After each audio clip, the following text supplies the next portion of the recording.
at tale til 1. maj arrangement. Meget ændret og meget er ikke. For 2 år siden havde vi Anders Fogh som statsminister. Nu har vi Lars Løkke. Og klassekampen er stadig levende.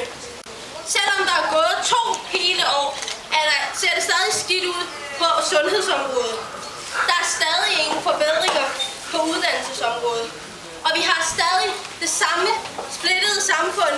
Et samfund, hvor der ikke er plads til alle. Regeringen prioriterer et burkaudvalg, i stedet for at se på de rigtige problemer i samfundet. Hvorfor bruge så mange kræfter på at forbyde burka, når under 50 går med det, når man kan bruge kræfterne et andet sted? Regeringen vil have kampfly til 15 milliarder i stedet for forbedring af velfærden. Hvad er det for et samfund, vi har, når vores regering prioriterer krig frem for velfærd? Hvad er det for et samfund, vi har, når vores regering prioriterer at bruge 15 milliarder på kampfly frem for at bruge 15 milliarder på ældreplejen eller på uddannelser? Kære Lars, hvor er vi så på vej hen? Heldigvis ved vi i SUF og Enhedslisten, hvad der skal prioriteres først. Så lad os vise det til Lars Løkke og hele slænget. Lad os vise dem, at vi godt ved, hvad der skal ændres. Og vi kan se gennem deres fine ord og latterlige spil. Vi ved godt, hvem der har magten og hvordan de bruger den. Vi gennemskuer deres løgne. Og derfor vil jeg læse dette Carl Scharnberg-digt op for jer. Det er et digt, der klart og præcis viser grundlæggende konflikt i vores nuværende samfund. Carl Scharnberg, de ord du lærer.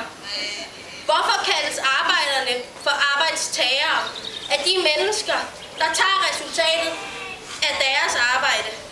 Hvorfor kaldes arbejdskøberne for arbejdsgiverne af de mennesker, der aldrig oplever at få noget foræret?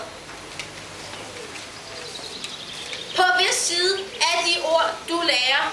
På hvis side er de ord, du bruger? Den økonomiske krise har fået en hel del mennesker fyret fra deres arbejde.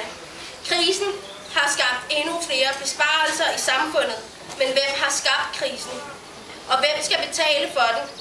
Hvorfor skal dem, der har mindre end andre, betale for fællesskabet? Og hvordan kan det være, at de store multinationale selskaber kan slippe for at betale skat, når andre skal betale?